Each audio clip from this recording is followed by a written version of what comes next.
आज जिंदगी के नए सफ़र की पहली रात थी। महक दुल्हन बनी बैठी थी। न जाने जिंदगी उसे किस सफ़र पर ले जाने वाली थी। दिल में एक अजीब सा डर था।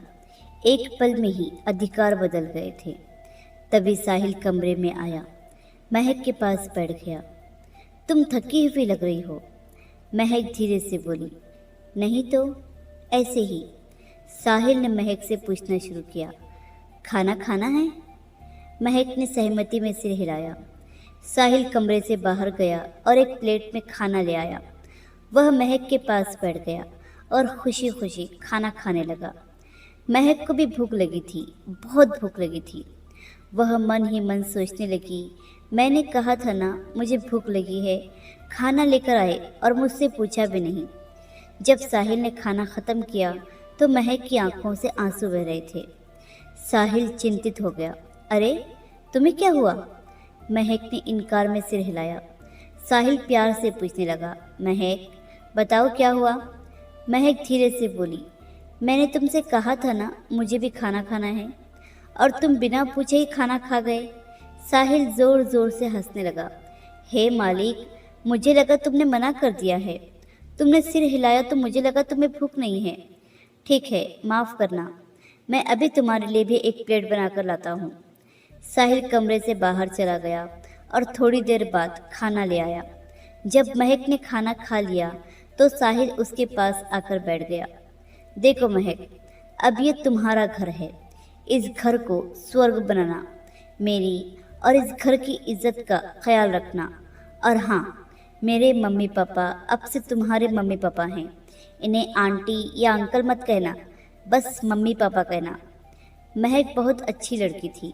साहिल की आंखों में देखते हुए बोली, साहिल मैं वही करूँगी जिससे तुम्हें खुशी मिलती है और संतुष्टि मिले। दिन बीतते गए पर महक थोड़ी डरी हुई थी। पता नहीं क्यों उसे अपने सास ससुर को मम्मी पापा कहने में डर लग रहा था, या शायद समाज की वो छवि उसके दिमाग में बस गई थी जिसमें सास ससुर द्वारा बहू पर जुल्म ढाना था। ससुर सामने आते तो वो जल्दी से सिर पर दुपट्टा डाल देती। वो ससुर को देखकर डर जाती थी। एक दिन उसकी सास ने आवाज़ लगाई। साहिल भी पास ही बैठा था। महक बोली, साहिल तुम बैठो, मैं आंटी की बात सुनकर आती हूँ। साहिल ने सुना तो सख्त लहजे में बोला, महक मेरी मम्मी को तुम्हें मम्मी कहते हुए जान निकलती है क्या?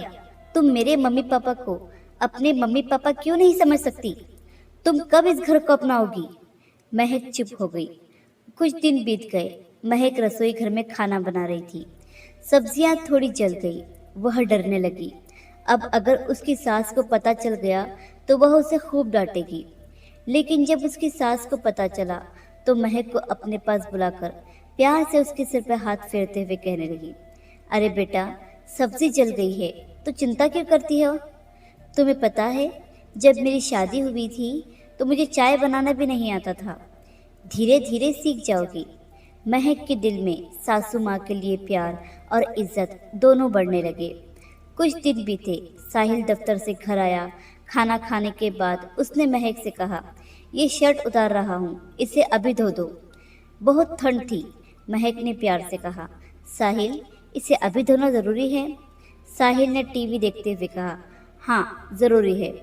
तो फिर मजबूरीवश ठंडे पानी से महक ने शर्ट धोना शुरू कर दिया। सास देख रही थी। उसे बुरा भी लग रहा था, लेकिन बहू और बेटे के बीच में बोलना उसे उचित नहीं लगा। तभी उसके ससुर आ गए।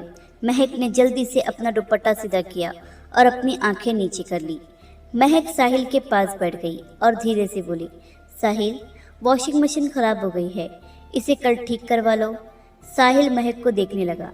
महक, तुम्हारे माता पिता ने भी सस्ती मशीन देकर जान छुड़वा ली है।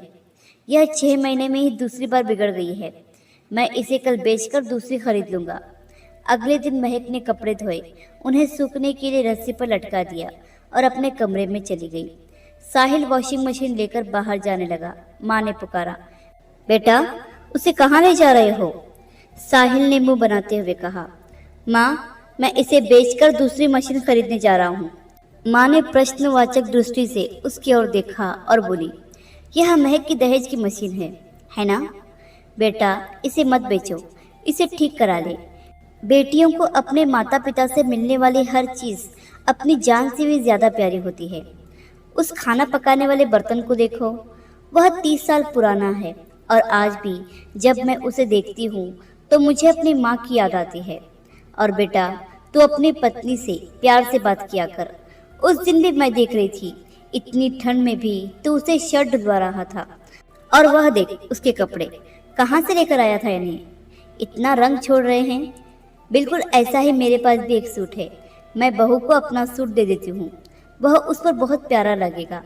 बिल्कुल नया सूट है। और हाँ, अभी जाकर मशीन ठीक करवा ला, इतनी ठंड में बहू कपड़े धोती है, मुझे अच्छा नहीं लगता। फिर सासू माँ ने अपना सूट बहू के कपड़ों की जगह पर लटका दिया। महक खिड़की से सारा दृश्य देख रही थी। उसकी आंखों में आंसू थे, उसके दिल में प्यार था। वह बहुत खुश थी और सोचने लगी, मेरी माँ भी मेरी इसी तरह से देखभाल करती थी और मेरा ऐसे ही ख्याल रखती थी। सासू माँ के रूप में मुझे बहुत ही प्यारी माँ मिल गई है। यह समाज भी कितना अजीब है, कुछ गलत लोगों की वजह से सारे सासू माँ और ससुर जी की गलत छवि लोगों को दिखाता है। कोई आकर मेरी सासू माँ को तो देखे, समाज का नजरिया ही बदल जाए।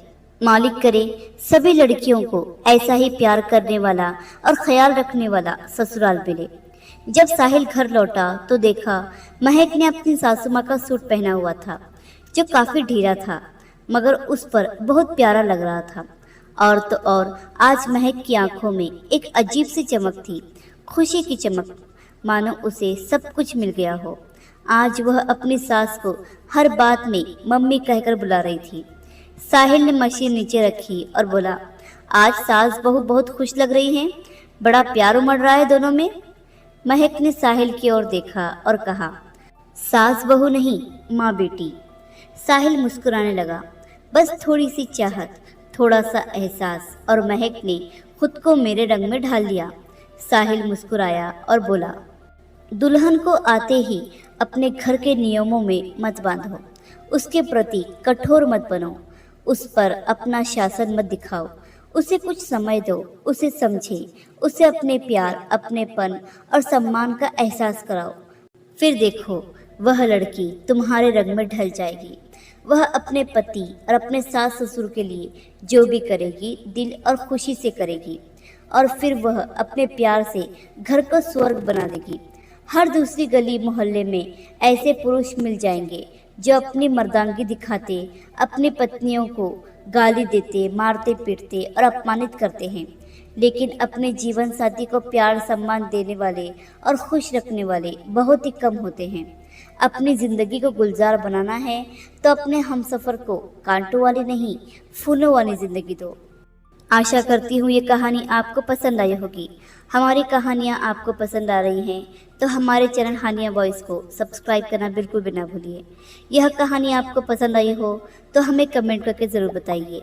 या आपका कोई और फीडबैक है तो वो भी हमें ज़रूर दीजिए। कहानी को लाइक और शेयर करना बिल्कुल भी ना भूलिए। कहानी सुनने के लिए और अपना कीमती समय देने के लिए आपका बहुत बहुत धन्यवाद।